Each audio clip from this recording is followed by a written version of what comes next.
Hello, everybody. It's time for the Point Forward podcast, Milwaukee Bucks chatter from the Milwaukee Journal Sentinel. My name is JR Radcliffe, and I am joined on the other line by Jim Owczarski. He is the Bucks beat reporter for the Milwaukee Journal Sentinel. The Bucks are back to some winning ways. Suggested maybe that win against the Timberwolves going into the break would be a little bit of a momentum thing if you believe in that sort of thing. And hey, sure enough, they've won 3 straight games, but it's been interesting. Jim, the biggest story that we haven't talked about since we last spoke, is the suspension of Bobby Portis. He was suspended 25 games for violating the league's anti-drug policy, took a banned substance. He said he did so accidentally, believing it was a different drug.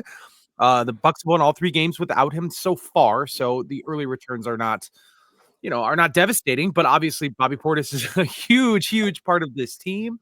We've had some time since this happened. So I'm curious maybe what you think people maybe don't yet realize about the situation, or things that maybe haven't, maybe as it relates to, like, what will he be fully back ready to go when those 25 games are up? That's going to be right at the start of the playoffs. So, like, what should people still know about this situation that they maybe don't already, and what have your takeaways been?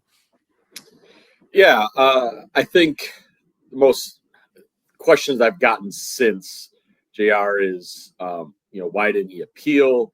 And that's pretty simple in that he admitted to it. And it is also illegal to take someone else's prescription drugs. Like, not illegal in basketball, like illegal in the law. Yeah. Obviously, one pill or whatever is not going to bring charges or any sort of law enforcement. But in terms of appealing this, I mean, there's really no grounds for appeal. Essentially, like, he tested positive, he admitted to it while doing an illegal act. Like, it's pretty cut and dry in that way. Also, correct me if I'm wrong. It's not like baseball where you appeal, you might get a 3-game suspension down to 2. And I could be wrong about this, but isn't it just it's 25 or it's nothing, and it's not going to be nothing? So, like, it's not going to get subtracted. Like, yeah. I mean, I think the appeal would have been try to, like, not be suspended at all, because Right.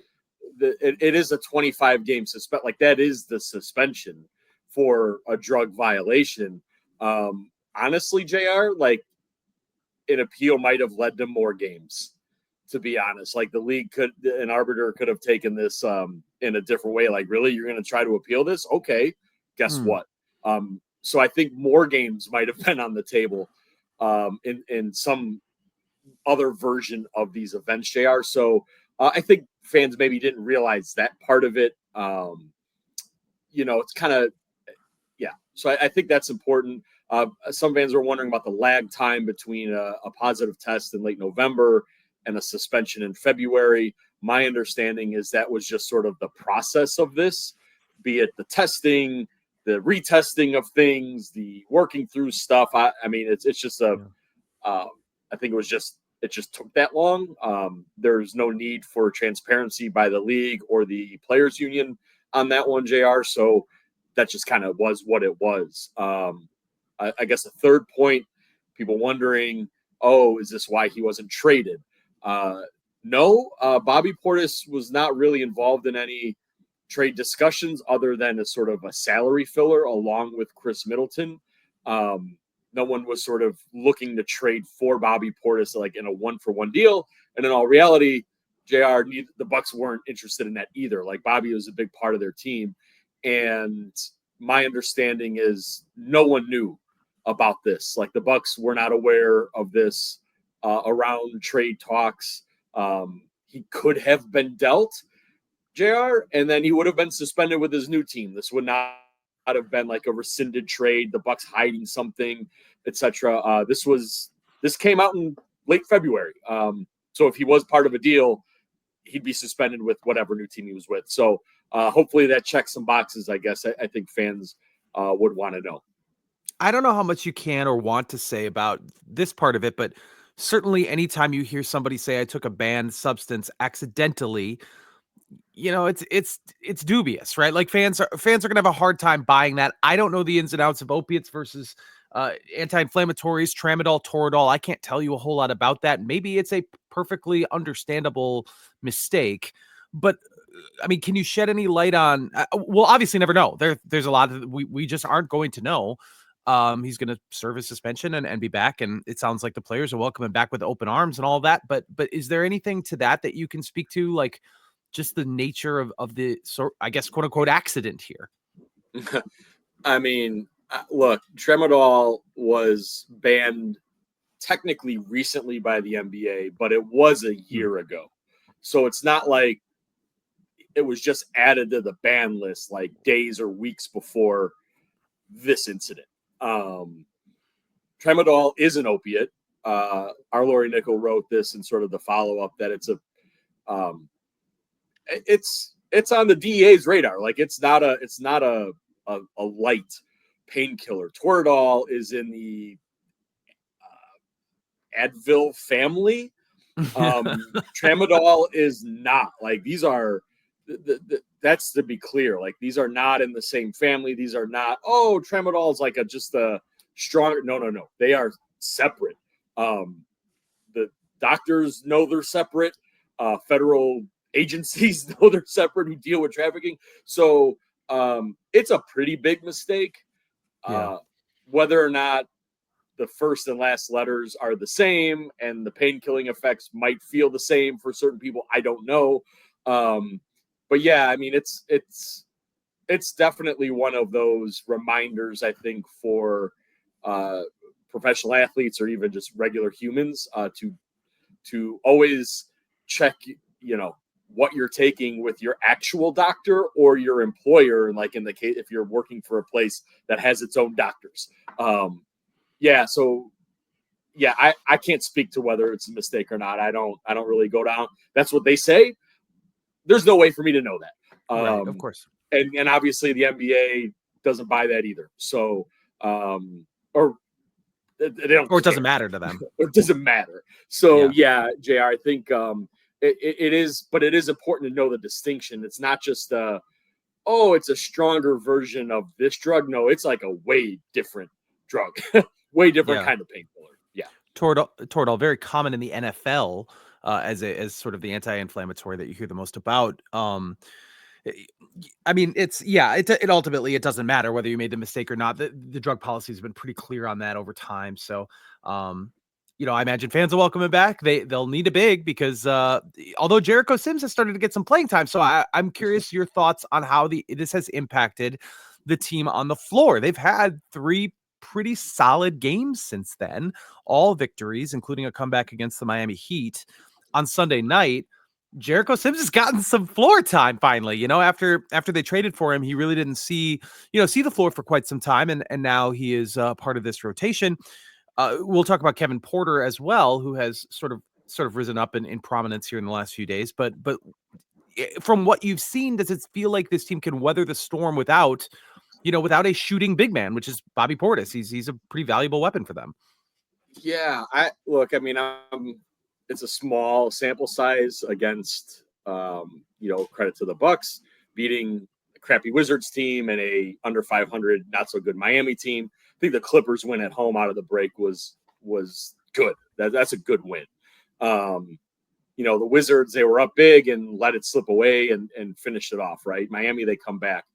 Jericho Sims, I mean, Doc Rivers made it pretty clear, JR, after his acquisition that Jericho wasn't going to play much.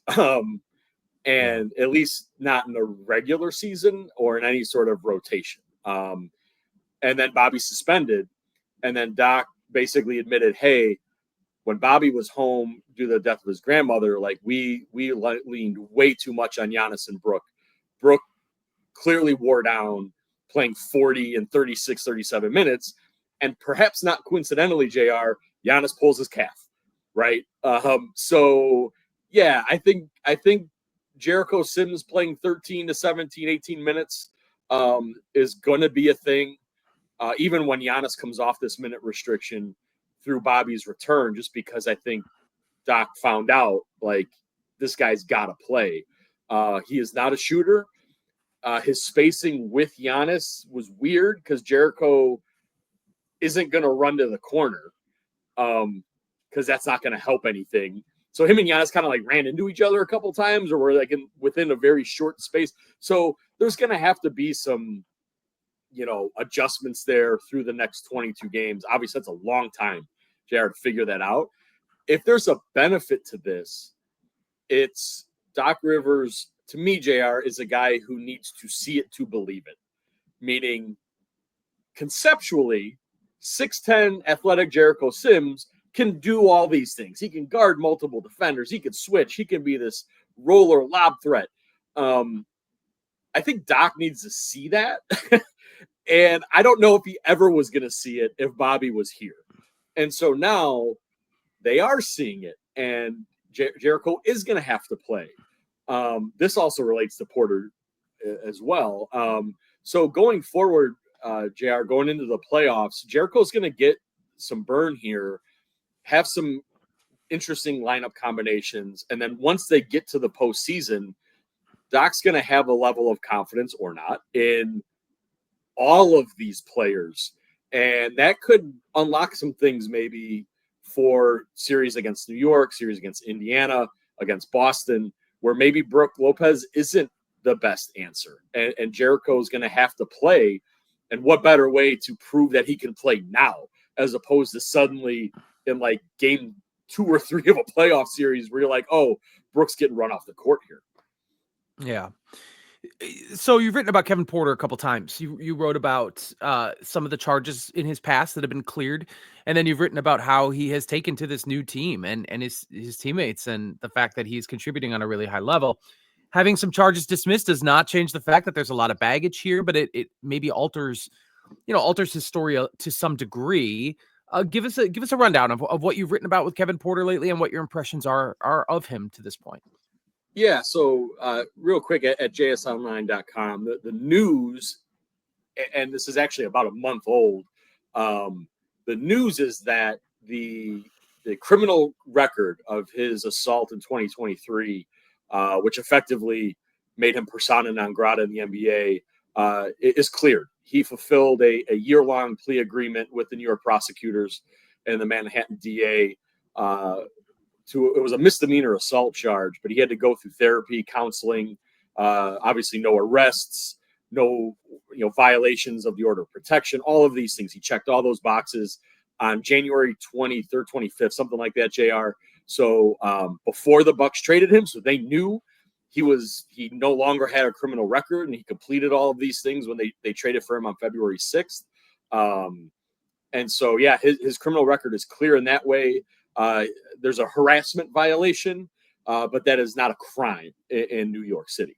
And so that obviously was it was highly publicized, alleged domestic violence incident in New York in 2023, JR, in September, out of the league in October, right? And so while that was being sorted out, after reaching that plea agreement in January of last year, he went to Greece. Actually, it was the only place he was going to play. And he played a handful of games in Greece for PAOK, as it's commonly known.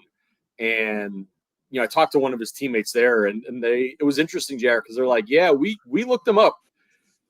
We read about all these things, and we talked about it as a team and wondered, who is this guy coming in here? And that player said, he was a great teammate. He was out in Macedonia, Greece, in the community. Fans took to him right away. Signed by the Clippers. The Bucks tried to sign him this offseason, JR, actually. So their homework on Porter began, this past summer. He ended up taking a 1+1 with the Clippers.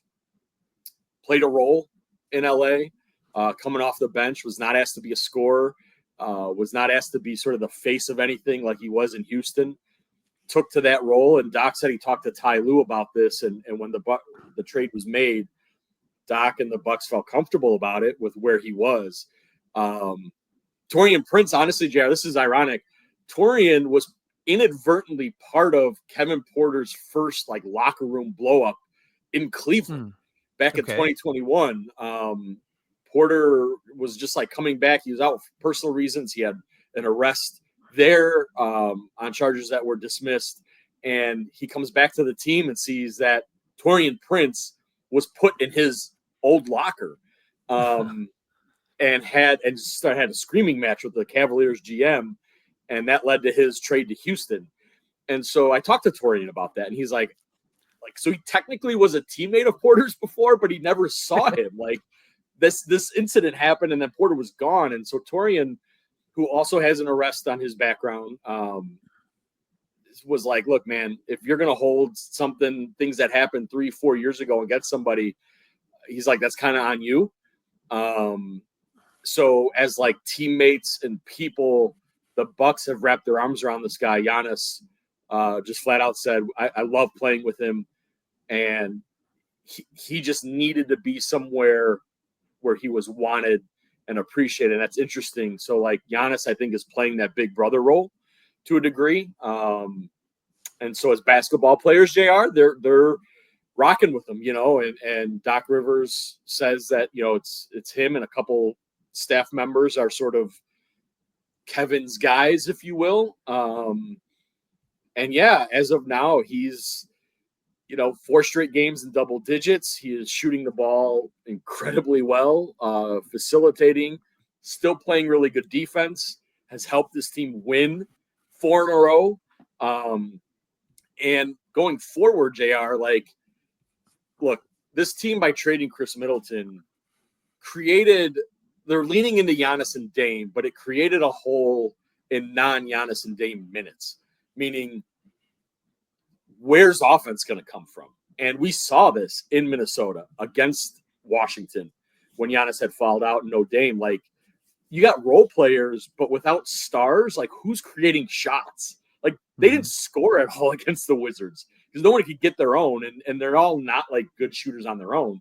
Well, Porter was given a $63 million contract which could have been worth up to 82 by the Rockets for a reason, because he scored 50 points against the Bucks once. Like he averaged almost 20 a game. Like, he's got that ability. And so, yeah, JR, like, it's a long way to get to suddenly he might be relied upon to be a secondary scorer in critical moments. And so, yeah, very quickly, this sort of 1-for-1 minimum transaction of MarJon Beauchamp for Kevin Porter that came with maybe a cloud of uncertainty. I know fans weren't happy about this acquisition, but I don't know, JR, like, when he's leading a 12-2 run, Fiserv Forum was rocking and cheering for him.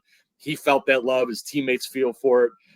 So I think going forward, everyone feels good about this partnership. We'll see as it goes. And he could end up playing a really big role for this team, if they go where they think they can get to. The Bucks' next game will be in Houston, Kevin Porter's old stomping grounds. That will be on Tuesday night. Then they're back home a couple days later to face presumably Nikola Jokic and the Denver Nuggets. You mentioned Khris Middleton. We got to talk about him as well. What serendipity that his first game with the Washington Wizards is against his old team. And not only that, but he hits a huge late three-pointer that makes it a 1-point game, and he has a chance to win the game at the buzzer. And unfortunately for him, left it short. Bucks pull out of Washington with the W. Would have been a pretty bad collapse by the Bucks to have lost that game against a lesser opponent, presumably. But you still got guys on, you've got Giannis and Damian Lillard limited to a degree here. So it's not maybe a full apples to apples comparison, but the Bucks won the game. You were there early to talk to Khris Middleton before anybody else got a chance about, to get some of those thoughts on that trade. Those are well documented at jsonline.com, but I'm curious about just your takeaways from A, that conversation, and B, watching him play against his old team again, and what sort of impression that left you with. Yeah, he thought it was interesting too that his first game was against the Bucks, and he really appreciated that Brian Keefe, Wizards coach, gave him a chance effectively to beat his own old team, is what he said. I mean, the ball was in Chris's hands those final minutes. And Brook Lopez was not surprised. He made the 1-3, and as Giannis said later, terrified that you see Khris Middleton curling around a screen for a 3 to tie the game and maybe send it to overtime. So, it was Khris was interesting, JR. Like, he opened up quite a bit. He's not a guy who typically does that. And, you could tell he was bothered. He admitted he was bothered, right? He admitted he went through the stages of anger and denial and sadness, and then, gratitude for his time and happiness with being able to kind of continue his career and get healthy and get right. So what I thought was interesting was, him saying the timetables of his full return from his ankle surgeries were not going to marry up with the Bucks' needs. And so while Doc Rivers said, yeah, his availability or lack thereof was a factor, John Horst downplayed that. Khris was like, yeah, no, it's a thing, so doesn't mean he was happy about it. But it was, I think, interesting and of note that he sort of acknowledged that he was still sort of recovering and might yet have to through the rest of this year. So yeah, it was good. I mean, I think Khris understood. He took the time to address the fans in different ways, both with a social media post and then obviously talking to us. So and some other outlets. So he's that first game back in Milwaukee will be something. I don't think he'll be with the Wizards, to be honest. So I think that will be interesting next year. Curious how the schedule makers, if they view that at all, and particularly where he ends up or if he ends up somewhere else. So jsonline.com. I think Khris and Giannis had, reflected on their partnership a little bit. I think what was interesting is Khris made it known like, hey, we're not like the best buddies off the court, but obviously the on-court partnership is something that was pretty special, not just in Milwaukee, but even kind of NBA history. I think just the trio of Steph, Draymond, Clay, and Golden State sort of outlasted or had a longer time than Middleton and Giannis. Yeah. The situation with the Bucks roster, they're down a man because Bobby Portis is gone. You kind of wrote about some of their options roster wise, but they feel maybe a little shorthanded. Are there any moves to be made here? Possibilities still left on the table for them as they get into the home stretch of the regular season? Okay, so just as a so fans know. So yes, the Bucks have one open roster spot. Ryan Rollins, his two-way eligibility is running out this week. Assuming he is active for the next couple games. I don't know why he wouldn't be. That would lead us to think Ryan Rollins would get a guaranteed deal for the rest of the season. Doesn't mean that's a certainty. I would think, JR, if the Bucks thought there was a backup point guard, two guard on the buyout market that was better than Ryan Rollins, it would have been done already. They've had this open roster spot now for several weeks. So we'll keep an eye on that in the next week, what they do with Ryan Rollins. Now with Bobby, he is eligible to be put on the suspended player list in 2 weeks, the sixth game of his suspension. And what that allows is the Bucks to sign a player to fill Bobby's spot or the suspended player spot. In that instance, it would likely be 10-day contracts. It's more than 10 days. It's 10 days or 3 games. So a player, a couple years ago when Brooke had his back issues, JR, they signed DeMarcus Cousins. Briefly, they gave him a standard deal. It was non-guaranteed. So he played with the team for far longer than 3 games. They waived him. There was no guaranteed money. Essentially just a tax bill. And then they signed Greg Monroe for a 10-day contract before acquiring Serge Ibaka. So if they really feel like, let's say Giannis gets hurt again, Jericho Sims gets hurt, Brooke gets hurt, and they're really down a big, they can put Bobby on the suspended list and sign some bigs to sort of backfill. There's really little financial ramification. The Bucks have enough money under the aprons to do these things under the second apron, JR. It's really just a matter of, does Ryan Rollins deserve a guaranteed deal? Will the Bucks give it to him? They typically do these things because it's just a good look. It's not a ton of money. They have money to do it.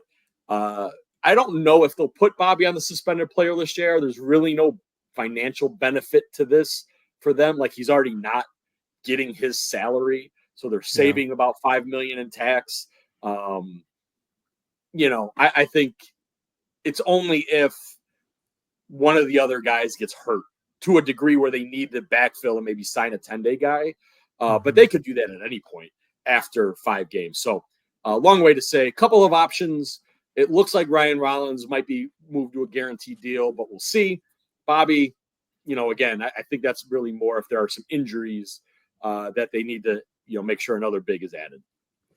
Anything else, Jim, before I send you away? I know Giannis is getting healthier. Damian Lillard is getting healthier. Any other thoughts? I think Dame playing 37 minutes is good. I mean, he's still listed with this hamstring and injury management, so I guess we'll see if that comes out. Giannis called it interesting that he's on a minute restriction. I think he said he only had to deal with this once or twice, maybe, coming back from things. He finds it odd that it's several games now, but it's clearly ramping up. Although he did say, JR, he didn't shoot any free throws against the Heat. And he was like, I was trying not to be too explosive or do certain things. So he's clearly still like managing that calf, which so obviously the Bucks are going to do that. So really probably he had a couple nice drives to the hoop though, too, like a couple spins and scores and things. Yeah. But I think what that means is he's probably not going to win a scoring title now at this point. But he still remains eligible for postseason awards because he is not, he's still a handful of games, clear of the minimum threshold. So, I think, JR, look, if you can go to Houston and win, I would say their biggest win of the year, trumping the Houston home win. Come home and beat Denver at home, then that would be their biggest win of the regular season because Denver, Jokic is either going to win his, 4th MVP in 5 years or be second at this point behind Shea. Probably, but yes. Yeah. So this week is a good week, JR. Like, let's see what this new look Bucks team, what they can do. Can they score enough against a really good Houston team on the road? They've been bad on the road, JR. I don't know. Can they beat a surging MVP playoff style Western Conference opponent at home? I don't know. They don't have they have 0 wins against the best teams in either conference, JR. 0. Yeah. These I mean, look, the NBA Cup does not count. Yes. No, it does not count. So they have 0 wins against these teams. So I think these next couple games, JR, are pretty indicative of where this team is in the moment and then maybe where they can go. So I think it's fair to put some weight on regular season games in late February. The Knicks have kind of the same problem. They haven't beaten anybody big, anybody ahead of them. So it's not like it's unusual to the Bucks, but right now there still seems to be like a huge gap between Cleveland, Boston, and what the Bucks have going on. Milwaukee, the 5th seed right now, still a half game behind Indiana for the 4th seed, so still very much in that conversation. You're right, busy week with great teams on the docket. So we'll see how things go. He is Jim Owczarski. Find everything he has at jsonline.com. We'll be back again next week, presumably to chat again about the state of the Milwaukee Bucks. Thank you, Jim, for joining me. We'll talk to you again very soon. Talk to you then.